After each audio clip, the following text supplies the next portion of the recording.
What's up, Richard? Tim Moose here. Here is my opening slash streaming segment where I talk about the films and series coming out this week, when they'll be theaters, streaming, etc. And obviously, the big one we have out this week is Fantastic Four: First Steps, which is, of course, the new Fantastic Four film coming. And the previous half looked pretty decent. The reviews, by the way, has been pretty solid here. So I'm definitely excited for this new Fantastic Four. So hopefully, fingers crossed, it is a good one. But we'll see. I mean, Pedro Pascal, I think, looks terrific. Uh, Joseph Quinn, Emma Moss Backrack, Vanessa Kirby. I mean, I think Galactus looks great. The new Silver Surfer. I'm really intrigued to see this. Alright, now, coming to streaming this week, on Netflix we got Happy Gilmore 2. 30 years after winning his first tour championship, retired golfer Happy Gilmore, played by Adam Sandler, returned to the sport to play for his daughter's ballet school. And of course, I love the original Happy Gilmore. You got Adam Sandler returning for this. You got some new additions, like the kid who plays Carl from Shameless. He's actually one of Adam Sandler's sons, so that's pretty cool. We also, obviously, you got Eminem is in this. Travis Kelce. Got some really cool, fun cameos in this one, so I'm definitely looking forward to see this. Adam Sandler is pretty much one of my favorites, so I'm definitely looking forward to see this. Alright, on Shudder, we got Monster Island, which is a new horror film set during World War II, and follows a Japanese soldier and a British POW who, after their transport ship to torpedo, finds themselves stranded on a desert island and hunted by a monstrous creature called the Orang Ikan.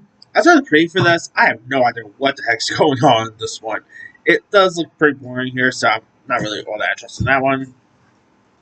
Alright. Also out this week, we got the Pete Davidson horror film titled The Home, where Max begins working at a retirement home and discovers that both residents and staff are concealing dark secrets. His job reveals unexpected dangers. It does look pretty creepy here. Of course, you got Pete Davidson in like a horror film. Okay, that could be pretty cool. From the director of The Purge. So, I don't know, maybe that's a good one, but we'll see.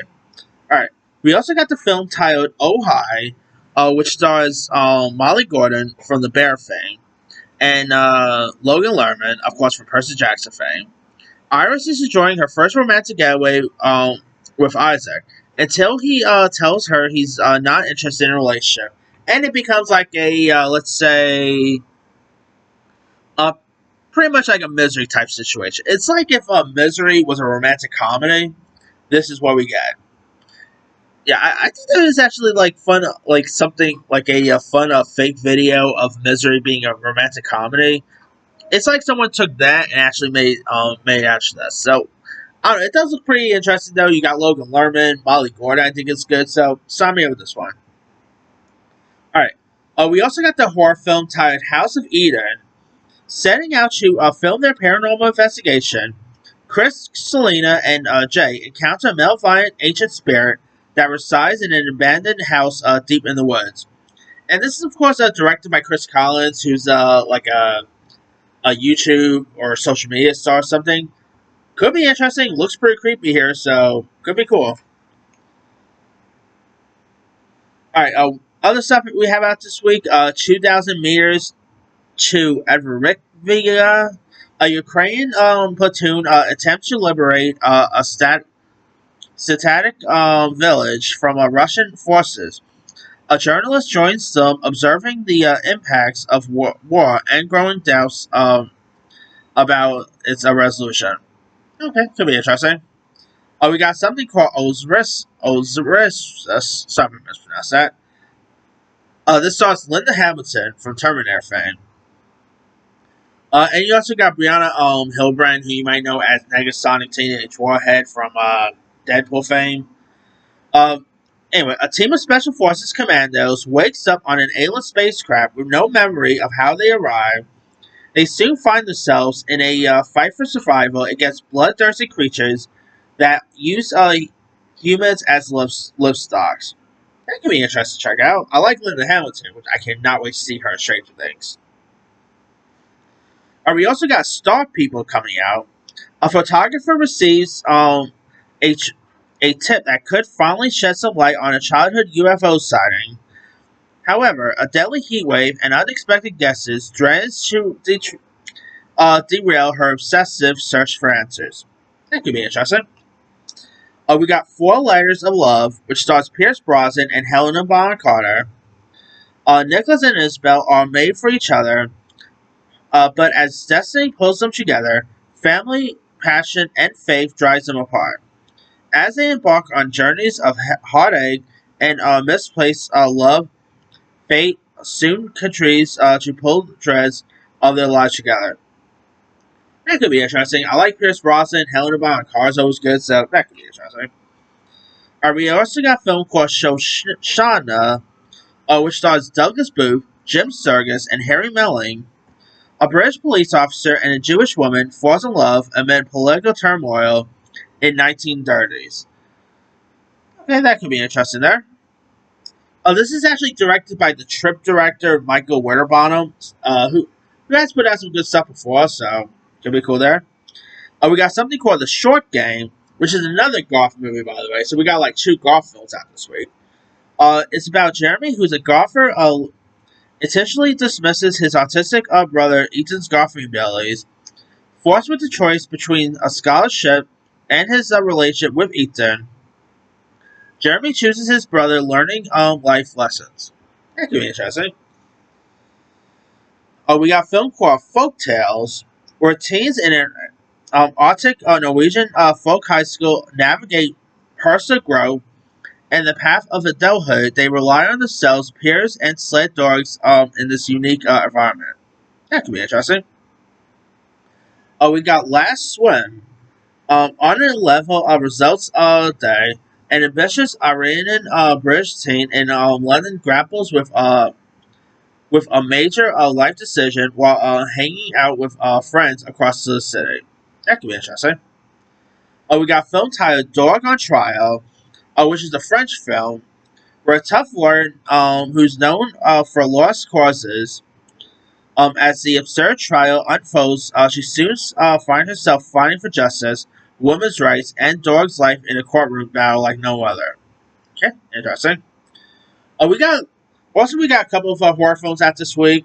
We got a movie called Ick, which is directed by Detention director Joseph Kahn, starring former Superman himself, Brandon Routh. Mina Savard is in this. Science teacher Hank's life changes when he reconnects with his first love and suspects a new student is his daughter, all while facing an alien threat that in their town. That could be pretty fun there. We got Bambi Reckoning, which is of course the latest of the Twisted Childhood universe. Obviously, it takes place in the same universe as like Winnie the Pooh, Blood and Honey, and all. Bambi the Reckoning is about after a mother and son gets in a car wreck, they soon becomes hunted by Bambi, a mutated deer. The grief-stricken creature embarks on a rampage, seeking revenge for the death of his mother. That does look pretty fun. I mean, you got a killer deer. Sign me up right there. That could be pretty cool. Now, in limited release this week, and it'll open up a little wider next week, we got Together, which is the new Dave Franco and Alison Brie film. After moving to their countryside, a supernatural encounter starts to transform a couple's life, their lives, and their flesh. And this does look pretty interesting. I'm loving the marketing, by the way, that Dave Franco and Alison Brie are doing this. It does look like an interesting body horror film, so I'm all for it. Alright, now on the TV front, we don't have a lot of TV shows this week, though. Except we do got Justice on Trial come to Amazon, which explores the American criminal justice system and cases through the reenactment here. So, Judge Judy actually produces this one, so that's pretty cool. We got The Hunting Wives coming to Netflix, which stars Mullen Ackerman, Brittany Snow, Dermot Mulroney. Sophia O'Neill moves to deep East Texas and she succumbs to socialite Margot's charms. Her life is to consumed by obsession, seduction, and murder. That does look intriguing. You know, you got Malin Ackman, who's always good. Brittany Snow, I've always liked, so sign me up that one. We also got to show the finest season of Acapulco, coming to Apple, which I never really seen, but I heard something about it. Last but not least, we got we also got Washington Black coming to Hulu, which follows the 19th century adventures of George Washington, Washington Black, not to be confused with the president, obviously, an 11-year-old on a Barbados sugar plantation who must flee after a gruesome death. Now, this also stars like Sterling K. Brown, Tom Ellis. I'm all for that. This does look intriguing, so hopefully that's a good one. Last but not least, we got the Sandman finest season part 2. Now, I just saw the first part 1, I should say. Now, I probably enjoyed the first season of Sandman. I thought it was pretty decent and on. I didn't care much for part 1 of season 2. It just didn't really do anything for me. Maybe part 2 would be better. I'll give it a go, but can't say I'm more that excited for it. It's a shame too, because the first season of Sandman was much better than Hanging Tension's being. But also, I think with the whole Neil Gaiman situation and stuff, maybe I guess they were trying to rush this thing, and I don't know, but it's not looking so good. So I mean, we'll see how the finest season unfolds. But anyway, that's pretty much it there. Let me let you guys. Which of these films or series are you interested in? Are you interested in Fantastic Four: First Steps, Happy Gilmore 2, The Sandman's finest season? Drop comments below. Don't forget to like, subscribe, hit that bell for notification. This is Him Sign.